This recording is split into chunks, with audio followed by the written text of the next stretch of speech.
rene ngedone wedhus ngedone pitik slametan diangkat Kapolsek ning Kalimantan. Saiki rene neh nyekal anu arep magang DPR apa ngono. Anake DPR ya. Medun kokol ngedone wedhus ngedone pitik ya tak lokne ngedone beras. Ayo arep perintah wong tuwa aku ya ngono sapa pangkate apa ora ro aku. Nggih ya ngono tibae Kapolsek. Macake ora dinas ora ngerti ya. Nggih masih berdua. Yang biasanya. Biasanya bijak. Mulai arep enek rame-rame Lek malam Jumat legi biasa. Sing golek dina sing mara kok lek kene. malam Jumat lagi. Berkat yo akeh, wong yo akeh. Lek wong kene lah digawe kabeh kali nasi jare. Arep mantu, tas loro, tas lunga. Ya ini wis. Ning nggih kula buka, lek pitik pecelan ya tak kon mulai. Dadi gorene kula njaluk tangga. Nanti kecil kan enggak anu. Lah, yang kula pun dawuh riyen yang putri. Ini wong mati pitik kudu utuh enek ndase enek cakare. Lah enek cakare teko kono pitik dimplang kono. Nggih. Ngono lho wong tuwa. Bener dong. Terus aku piye lah ini sambal goreng. Lah saiki wong saiki kan pesene Kentucky. Nggih, nggih. Prepenake. Pupu-pupu Napa kabeh. masih enek to yang sing nggo kentang ngono negara kurang enek ya. Dan kan tak kon mulai. Tak buka tak delok-delok ambengane aku nurut pitik-petilan wis kisereng kene. Matura iki kok gedhe nang omah aku ngono. Lah dutoe ngajate megengan kaya ngono. Bar ngajatne mlayu rene. Lha kowe iki nyapa rene? Matur nyapa. Kula ngajarno kecilik lho. Ngajarno kecilik piye lho? Sampun dadahi rege-rege dikrasake sing boten namung jenang abang rong lepek. Terus asal kula ngajatne Piye? sego ora lek ngajatne ya cara ngajatne sego suci ulam sari megengan ajeng poso. Bener. Dugi dia kula buka ulame Kentucky. Sok-sok neh sitok bukaan delok depen aku ya ngono. Mulai pitik pecelan ngajatne sego suci ulam pecelan. Ya ora cangkeme muni ulang pecelan. ya ora cangkeme muni ra tekan dunekne. Lek sego suci ulam sari ya panggangan. Nggih sanggangan. Nggih, lha iwake Kentucky ya sego suci ulam Kentucky. Ngajatne. Bener ya. Nggih no. Nggih. Juga suci ulang Lek cangkeme muni ora cocok sing dunekne lek Sapo. Lah kapan kene suran sing derek kumpul kadat wong pirang puluh kan dhisik aku ngundang lho wong padha derek-derek ngantek teko wong panggung dhuwur Bulan 10 ya anu. sing Tanggal 10 wayangan ya. kene ta. Biasane ngono. Rungku anu. Apa yang saged lontang niku ya? Anu hari jadi desa Demok. Oh, ini tanggal 10. Babate Demok. Hari jadi. Tanggal 10 bulan 10 biasane lurah. Terus engko pamong-pamong bebetan kabeh, langkonan kabeh nyekar. Enten mriku to biasane. Biasane ya Anu Lah kan daleme yang Margono. Oh, yang makan mau tak idone. Yang Margono sing dalem Yang kula. bos nggih. Yang mereka yang bos. Yang bos putrane. Anu Putra barep ora kagungan putra.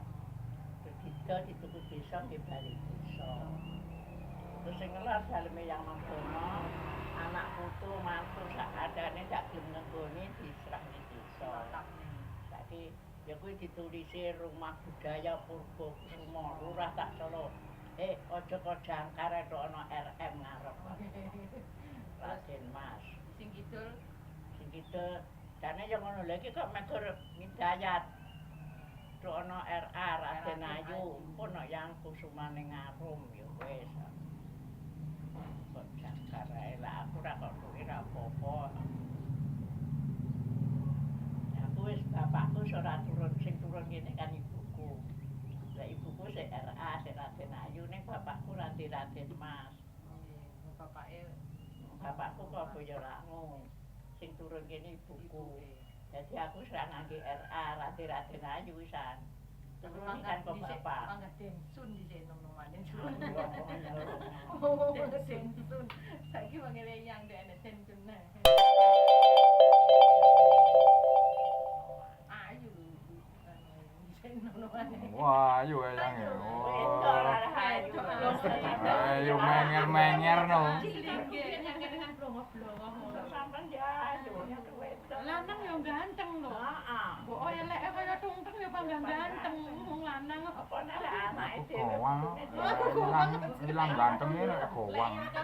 Lah yang Chandra tuh bae ya. Yang Chandra Pak Diko. Mak De. Mas ibuku. Yang Chandra ndak duwe putra. Ibuku Akhire sing duwe ya ponakane. ibuku tunggale yang Chandra ndak katon, yang Lurah ndak katon putra. Yang Chandra, Yang Chandra ndak katon putra. yang Tri, yang Mantri ini Yang mantri ibuku, ku sing ndek anak mek ibuku. akhirnya Yang Gil ya ora ndek dia anak. anak. Terus yang apa Busri kan sinten juga adiknya ke sana. Oh lain. Yang Jayeng barepe Jayeng Wilogo. Itane Hari Adi kono lho mae. Jayeng Wilogo ning turune ndek enek sing nggone kene. Diboli kabeh saiki nyang wong liya kabeh. Terus Jayeng Pawira karek Mbak Sun kuwi. Jayeng Pawira anak putu ya bojo ndek kene. Putri Putilah nih kok. Mbak Sun. Mbak Sun itu. Oh ini tuh anak yang tunggal yang Jayeng. Anu. Eyange kuwi karo aku tunggal buyut. Eyange putrane yang Jayeng. Nanging sok anake wis gak oleh pendem kene lek Mbak Sun sing oleh pendem kene. Lek anake bapake kan ora kok kene. Mbak Sune Sing karan kiwek-kiwek ku lho. Alah, cek jaman ning kono mubeng gawe cutik mubeng-mubeng. Kayak sing ngakon sapa kae. Ning kene nyeneni aku. Kon buka suwengi utuh ndak oleh ditutup. Irfan ning jero kamar aku dilok-lokne aku ya menenge ora tak jawab. gendeng lek ane. Irfan arep metu arep ngaplok lho. Krungune nek diseneni iki. Ya Mbak Sun kuwi kak anake Mbak Sun kuwi ngelok-ngelokne aku. Kon buka suwengi utuh. Kodine kon ditak ning jaba ae rumasane. Kok kelangan anu ning jero payunge. Jane payung ilang. Payung telu saadae ilang. Dibandrek. Sing dibandrek mboten gapura, sing dibandrek dalem. Nggih. Loncat. Terus lek nyolong di barak ning ngulon. Mboten terus aku ngeterne pasti tak kon ngecat-ngecat to. Yang sepisanan kula bianterne. Dene beijing-beijing kiambak mboten napa-napa, sik sepisanan mangkat ngecat kula kon ngene. Terus bareng tak bukane ngono, kembangnya mumbruk kae. Tinju kok pake. Kembange iki digowaki sik aku ngono. Terus bareng noleh, lho, ayo kok ndene to dia aku. Lho lan iki yang tepu iki kok mboten enten. Wes tak tinggal ning kene ya aku tak nang desa. Aku ngono nang kelurahan. Nggih, wantun ngono. Terus aku nang desa, bayan dikadek mapakne. Enten apa yang Pak Lurah sawo sampun ten Kamar Kidul. Goleki Pak Lurah aku ngono. Terus aku nang Lurah ngadeg. Enten apa lho yang goleki Pak Lurah nggih pinara. Anu Pak Lurah aku rene laporan lho. Enten apa yang aku kelangan lho. Kecalan apa? Payung sarean telu saadadae enek sapa penduduk mwan cukup. Sapa sing wani lha ya mbok ora pendudukmu aku ya ngono. Saiki sapa lurahe. Lurah ya bingung gek sapa lho wani ya mbok pendudukmu saiki tak serahne awakmu aku ngono. Bareng ngono sepirang dina ngono sing roh Bagong. Bagong omahe kan aku padukan karo omahe. Buka sing nyolong kunjung to. Lah Bagong omahe iki dalan kunjung. Lho, wong ora waras kok ya pengen nyolong. Sapa iki? Anu ngakne lawang, Bagong rum mlayu rene. Kemu nyapa rene iki ya? Nyasaran boten ajeng matur, linggu matur apa? Yang ayunge sing nyolong kunjung. Kemawon nggih kula buka lawang. Niku nggih ngakne lawang ngoten kok sumerep. Kula terus mlayu Angin kan. iki wau. Ya wis matur nuwun aku tak omong lurah aku ngono. Tak omong lurah. Sing mapan nih Bayan. Bayan Kasan iki bapaknya kancaku. Wonten apa lho, Yang? Pak Lurah sawuh ampun. Anu, wis omong awakmu ya, wonten apa?